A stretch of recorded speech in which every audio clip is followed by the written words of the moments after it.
Cerita rumah jagal. Memang sering sekali kudengar ketika almarhum kakek dan ayahku masih hidup. Sebuah cerita yang mengisahkan tentang adanya rumah yang digunakan sebagai tempat pembantaian belasan orang yang konon katanya semua pembantaian tersebut dilakukan dalam kurun waktu 1 malam.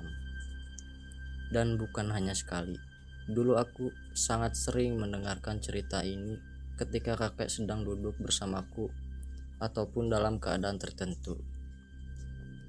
Karena menurut penuturan almarhum kakek, pembantaian waktu itu selain dilakukan dengan sangat brutal dan sadis, semua itu terjadi karena adanya pengaruh dari ilmu hitam yang didalangi oleh setan. Namun anehnya, semua itu sangat berbanding terbalik dengan apa yang diceritakan oleh almarhum ayahku. Menurut almarhum ayah, cerita rumah jagal hanyalah sebuah cerita yang belum tentu kebenarannya. Hal itulah yang akhirnya membuat almarhum ayahku sama sekali tidak menceritakannya. Meskipun sebenarnya aku pun tahu jika dulu ayahku memang sedang menyembunyikan sesuatu dariku. Semua itu bukanlah tanpa alasan, karena bukan hanya sekali. Dulu aku sering sekali memergoki ayahku sedang bercerita tentang rumah jagal kepada rekan-rekannya ketika mereka sedang duduk-duduk bersama. Dan kini, setelah aku tumbuh dewasa dan memiliki keluarga, akhirnya aku pun tahu alasan kenapa ayah menyembunyikan cerita rumah jagal ini dariku. Benar sekali. Semua itu karena yang ada di dalam cerita rumah jagal tersebut ternyata adalah rumah yang kutempati saat ini.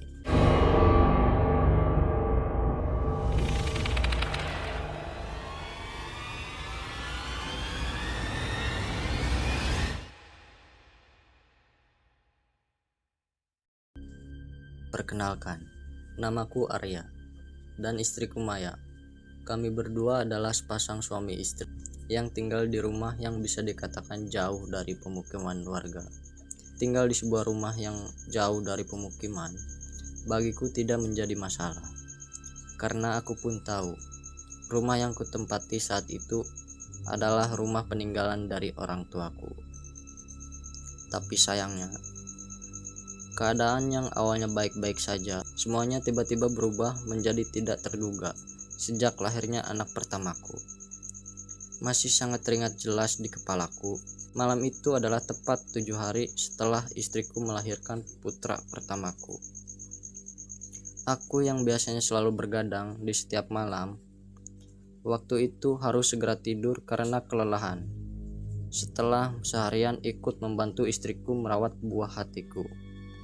Namun anehnya, ketika aku hendak mengunci pintu utama rumahku, tiba-tiba aku melihat tempat di mana aku memendam ari-ari anakku ternyata sudah terlihat berantakan tidak karuan. Loh, kok berantakan? Melihat hal itu, tentu saja aku pun terkejut bukan main. Sambil seketika menggali tanah tersebut karena aku curiga jika ari-ari anakku sepertinya telah diambil seseorang. "Dek, kesini sebentar," teriakku sambil menggaruk-garuk tanah yang ada di depanku. "Ada apa, Mas? Ari-ari anak kita sepertinya dicuri orang." "Apa?" Dan tanpa mempedulikan ucapan istriku, aku pun terus menggali tanah tersebut hingga aku benar-benar yakin jika malam itu aku kehilangan ari-ari anakku. Ya Allah, ari-ari anak kita hilang, Dek. Ini pasti diambil orang, Mas. Tapi sayangnya, belum selesai aku memikirkan semua itu, tiba-tiba aku mendengar suara tangisan anakku yang saat itu memang ditinggalkan di kamar sendirian oleh istriku. Tangisan tersebut terdengar keras dengan nada menjerit seperti sedang disakiti oleh seseorang. Mendengar hal itu, tentu saja aku pun seketika berlari ke arah kamarku dengan pikiran yang sudah tidak karuan. Dan sesampainya aku di kamarku, tubuh yang sudah gemetaran waktu itu seolah-olah seperti tidak bisa lagi bergerak karena aku tidak percaya dengan apa yang ada di depan mataku malam itu. Benar, malam itu aku melihat dengan mata kepalaku sendiri. Bayi kecilku saat itu sedang diangkat kakinya dengan posisi terbalik oleh sosok perempuan yang terlihat menakutkan. Tubuhnya tinggi besar, dengan kulitnya yang seperti bekas terbakar. Hingga saat ini masih tidak bisa kulupakan. Matanya melepuh dengan tangannya yang saat itu memegang anakku. Tentu saja membuat aku langsung berteriak kencang dengan tanganku yang seketika merebut anakku dari sosok wanita tersebut. "Siapa kamu?" teriakku sambil merebut anakku dan langsung membawanya lari dari kamarku. "Ada apa, Mas?" "Gak apa-apa, Dek," jawabku dengan menyerahkan anak kepada istriku. "Kamu kenapa?" "Dek, kalau kita tinggal di rumah Om Budi gimana? Sepertinya ada yang salah deh dengan rumah ini. Tubuhku masih gak kuat jalan, Mas. Rasanya sakit semua. Lagian saudara kita sudah gak ada yang mau peduli dengan kita loh, Mas. Apa kamu gak malu?" Dan setelah obrolanku malam itu, akhirnya aku dan istriku pun tidur di ruang tamu di rumahku, karena aku tidak berani tidur di kamar tidurku. Dan singkat cerita, keesokan harinya semuanya semakin aneh saja. Pagi itu, ketika aku bangun dan membuka mataku, aku melihat keadaan rumahku tiba-tiba sudah menjadi berantakan. Bahkan yang paling membuat aku terkejut adalah pagi itu aku tiba-tiba sudah berada di lantai depan kamar mandi bersama dengan istri dan anakku yang saat itu masih berada di dalam pelukanku. Mengetahui hal itu, aku pun seketika membangunkan istriku dengan perasaan yang sudah sangat ketakutan. Dek, bangun," ucapku dengan menggoyang-goyangkan tubuh istriku. Dan setelah istriku bangun dari tidurnya, dia pun ikut terkejut bukan main, sambil menggendong anakku yang saat itu juga masih dalam keadaan tertidur pulas. "Ya Allah, kita dipindahkan, Pak. Sepertinya apa yang kuimpikan semalam benar-benar terjadi," ucap istriku sambil melihat keadaan kesana kemari. "Kamu mimpi apa? Nanti saja aku jelaskan. Sekarang ayo pergi ke rumah Pak Gunawan. Sepertinya aku ingin membicarakan sesuatu dengannya." Dan tanpa banyak tanya lagi, pagi itu aku pun segera pergi ke rumah Pak Gunawan yang memang terletak sekitar 5 km dari arah rumahku saat itu. Namun anehnya, sesampainya aku di rumah Pak Gunawan dan setelah istriku menceritakan apa yang sudah kami alami, bukannya memberikan jawaban, beliau malah terlihat acuh dan seolah tidak peduli apa yang sudah kami ceritakan.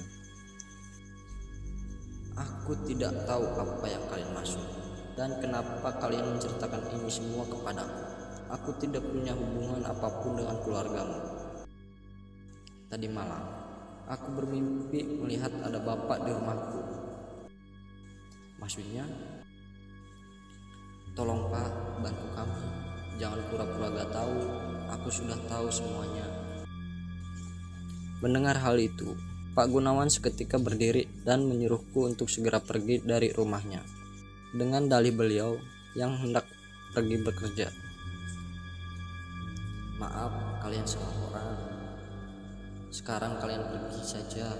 Aku mau berangkat kerja," Pak Gunawan jawab dengan singkat. Karena aku merasa kedatanganku tersebut sudah tidak dihargai lagi, akhirnya aku pun seketika berpamitan pergi dengan mengajak istriku yang saat itu masih terlihat duduk dan menunduk lesu. "Ayo Dek, pulang saja." Namun anehnya, ketika aku masih berjalan pelan ke arah motorku, tiba-tiba pandanganku teralihkan dengan halaman rumah Pak Gunawan yang ternyata penuh dengan taburan bunga melati dan garam-garam kasar. Namun karena aku merasa semua itu bukanlah urusanku, aku pun mencoba tidak peduli dan segera menaiki motorku agar bisa segera pergi dari rumahnya.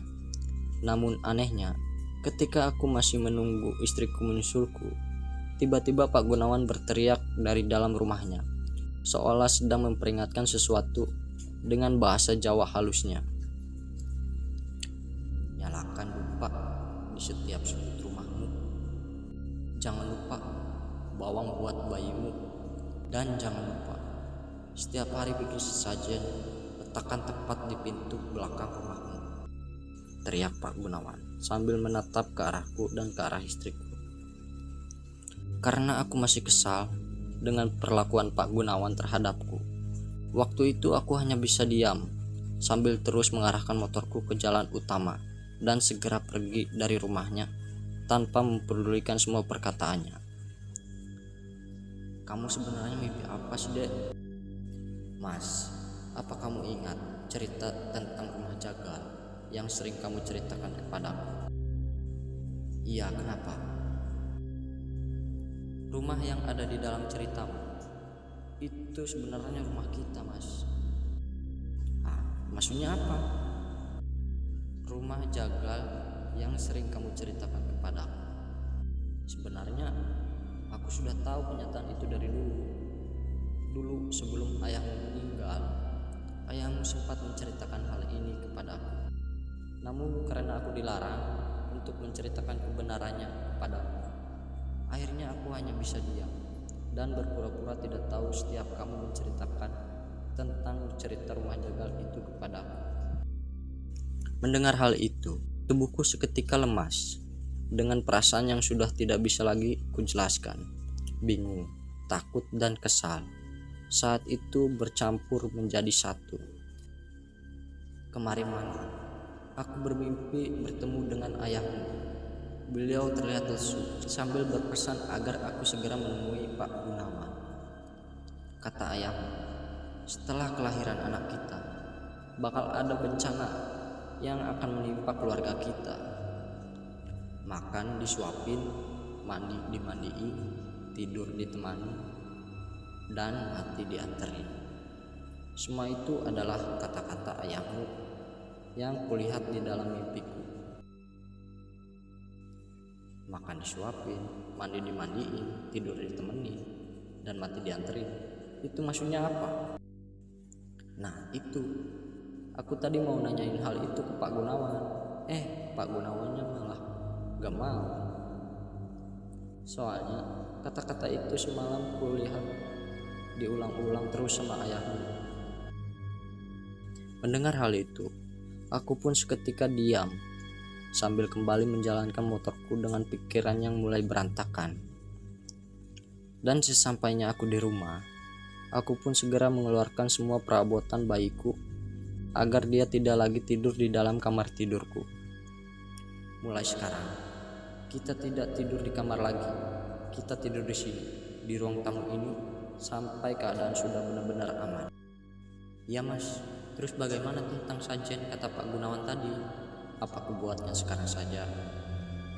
Iya gak apa-apa, buatkan sekarang. Dan jangan lupa bawang buat bayi kita ya Dek. Singkat cerita, setelah kejadian waktu itu, akhirnya setiap malam aku selalu tidur di ruang tamu rumahku bersama dengan keluargaku. Dan tidak berhenti di situ saja. Waktu itu aku juga rutin menaruh sesajen sesuai arahan dari Pak Gunawan saat itu. Selamat tidur di ruang tamu. Aku mulai merasakan dan percaya jika rumah jagal memang benar-benar cerita yang terjadi di dalam rumahku. Hal itu bukanlah tanpa alasan. Karena setiap malam aku selalu mendengar suara orang warawiri, suara keramaian, suara besi diseret, bau bangkai, hingga suara orang laki-laki sedang menangis. Semuanya terdengar dengan sangat jelas, berasal dari rumah yang kutempati saat itu. Keadaan seperti itu berlangsung hingga beberapa minggu lamanya. Kenapa aku tidak pergi saja dari rumah tersebut?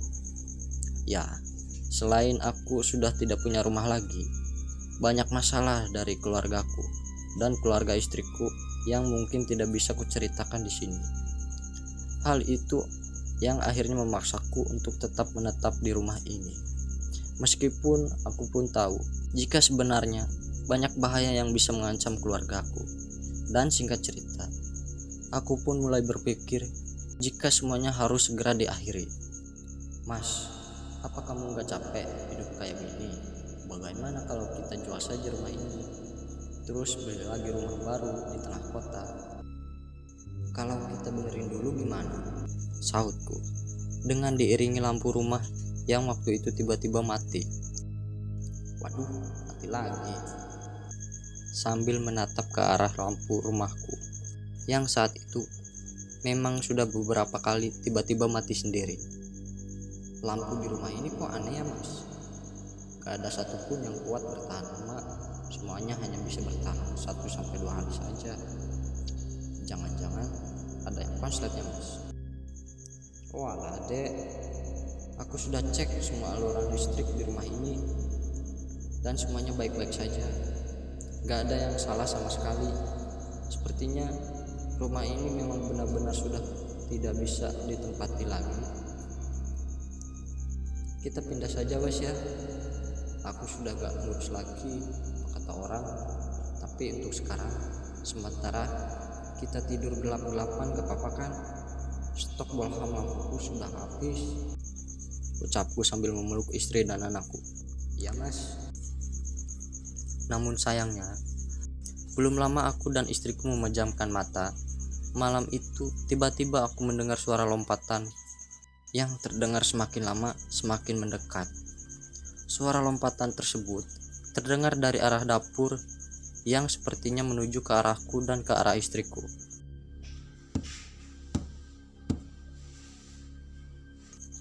Mendengar hal itu, aku pun seketika membuka mataku dan memegang tangan istriku sembari memberi tanda jika waktu itu aku sedang mendengar sesuatu.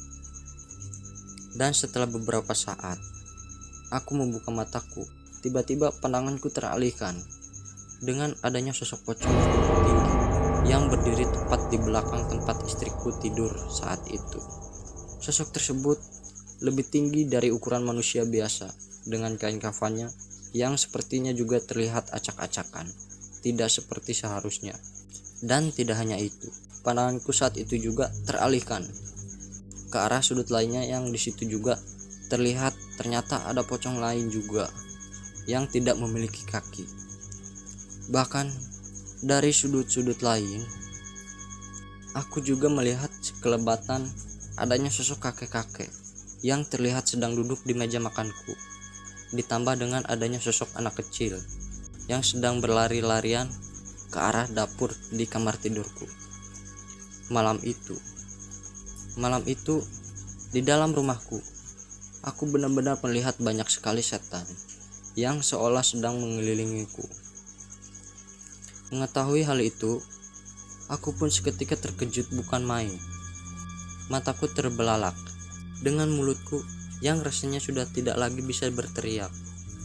Dan tidak berhenti di situ saja. Waktu itu tubuhku benar-benar terasa kaku dengan diiringi jantung yang sudah berdetak kencang, tidak karuan. Setelah beberapa saat kemudian, akhirnya aku ditarik oleh istriku dan dengan sigap dia menundukkan kepalaku agar aku tidak melihat semua kengerian itu. Karena aku menganggap jika malam itu sudah sangat berbahaya bagi keluargaku. Aku pun waktu itu seketika menyeret tangan istriku untuk segera pergi dan meninggalkan rumahku saat itu. Setelah bayiku sudah terlihat digendong oleh istriku, akhirnya aku dan istriku pun berjalan cepat ke arah pintu utamaku dengan terus menundukkan kepalaku. Namun sayangnya, masih beberapa langkah aku berjalan, tiba-tiba istriku berteriak histeris dengan bayiku yang dilemparkan beberapa kali ke arah plafon dan dinding yang ada di rumahku. Dan tidak berhenti di situ saja. Setelah puas melempar bayiku, tiba-tiba dia berlari kencang keluar dari rumah sambil berteriak-teriak seperti orang kegirangan entah kenapa. Karena aku tidak berhasil mencegahnya, aku pun akhirnya mengutamakan keadaan bayiku dahulu sebelum aku mengejar istriku yang saat itu sudah berada jauh di luar rumahku. Setelah aku berhasil menggendong bayiku yang saat itu menangis terseduh-seduh karena habis dilempar, aku pun akhirnya segera berlari keluar, hendak menyusul istriku yang saat itu kesurupan tidak karuan. Tapi sayangnya, masih beberapa langkah aku keluar dari rumahku. Malam itu, tiba-tiba kepalaku terasa pusing, dengan diiringi perutku yang juga tiba-tiba terasa mual, tidak karuan. Dan tidak berhenti di situ saja. Saat itu, tiba-tiba pandanganku menjadi buram, dengan diiringi suara aneh yang juga tiba-tiba terdengar kencang di telinga kiri dan kananku. Dan setelah itu, aku sudah tidak mengingat lagi apa yang telah terjadi. Semuanya menjadi gelap dengan suara riuh ramai yang terus-terusan terdengar di telingaku, yang entah sumber suara tersebut dari mana asalnya. Sebenarnya, sesaat sebelum aku kehilangan kesadaran, malam itu aku masih sempat ingat jika waktu itu aku sedang dalam posisi menggendong bayiku. Tapi yang membuat aku bertanya-tanya adalah, malam itu di depan rumahku, aku sepertinya melihat taburan bunga melati dan garam kasar yang sama seperti yang ada di depan rumah Pak Gunawan.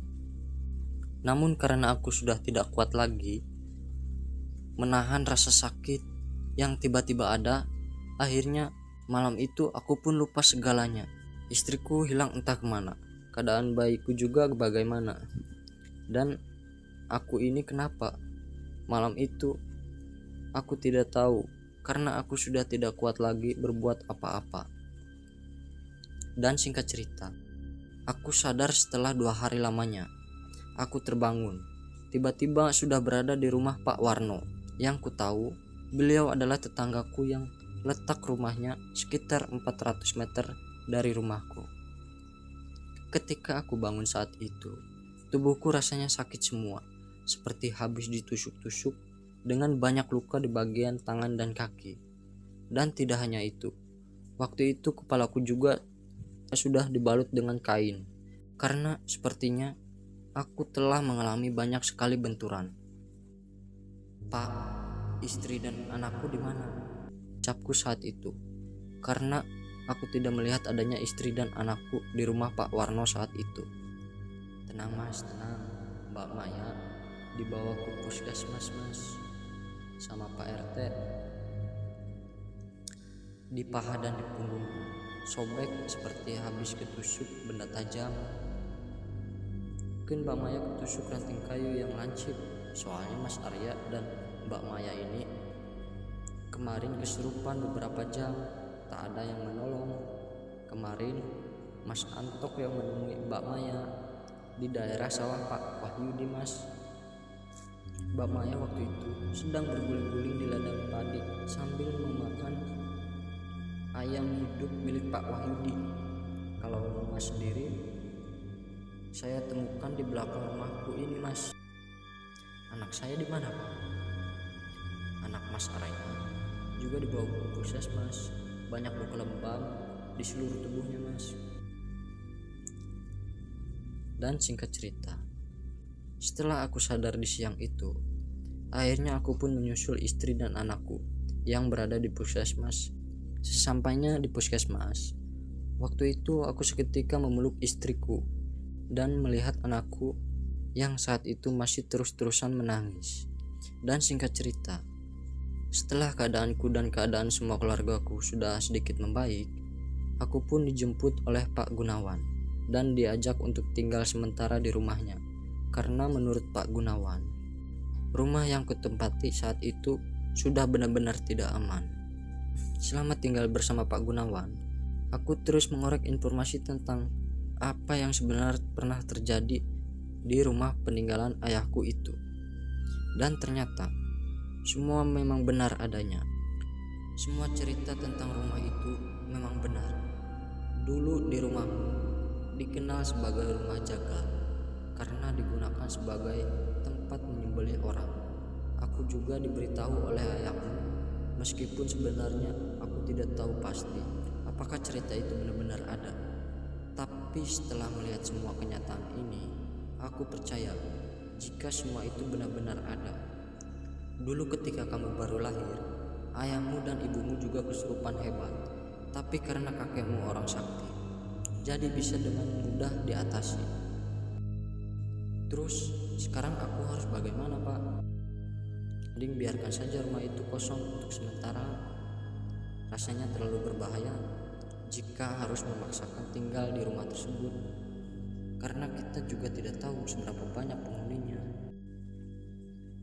Dan setelah obrolanku waktu itu, akhirnya aku pun beberapa hari menumpang di rumah Pak Gunawan. Dan singkat cerita, aku pun akhirnya dipinjami uang oleh Pak Gunawan untuk biaya ngontrak rumah agar aku tidak lagi tinggal bersamanya di rumahnya. Dan akhirnya pagi itu aku dan istriku berpamitan kepada Pak Gunawan dan berterima kasih karena sudah banyak membantuku saat itu. Pak, rumahku ini sudah saya tawarkan kemana-mana. Nanti kalau sudah laku, uang Bapak langsung ku ganti, ucapku sambil melangkahkan kakiku pergi. Namun anehnya, hanya beberapa saat aku melangkah, tiba-tiba istriku yang sebelumnya berjalan tepat di belakangku, pagi itu berhenti dan menoleh ke arah Pak Gunawan sambil mengutarakan sebuah pertanyaan. Oh iya Pak, Bapak tahu maksudnya, makan disuapin, mandi dimandiin, tidur ditemenin, dan mati dianterin, ucap istriku lugu dengan tangannya yang masih menggendong bayiku. Mendengar hal itu, Pak Gunawan yang sebelumnya tersenyum kepadaku saat itu seolah terkejut dan tidak percaya dengan apa yang istriku katakan saat itu. Semua itu terlihat jelas dari matanya yang terlihat melotot, dan wajahnya juga seketika terlihat merah entah kenapa. Sudah, kamu jangan kesini lagi. Aku tidak mau bertemu kalian lagi. Kalian bukan keluargaku. Aku gak mau ikut campur lagi, teriak Pak Gunawan sambil bergegas menutup pintu rumahnya. Melihat hal itu, tentu saja aku kembali terkejut dengan sikap Pak Gunawan yang tiba-tiba berubah menjadi acuh dan kembali tidak peduli denganku dan dengan keluargaku. Orang itu memang aneh kayaknya deh. Selama kita numpang di rumah, dia kan baik. Sekarang tiba-tiba jadi galak gitu. Akhir cerita. Kini aku tinggal bersama istriku di rumah kontrakanku yang baru, yang letaknya lumayan jauh dari kampungku. Dan seiring berjalannya waktu, kini anakku sudah tumbuh dewasa dengan kedua kakinya yang tidak bisa digunakan lagi sebagaimana mestinya.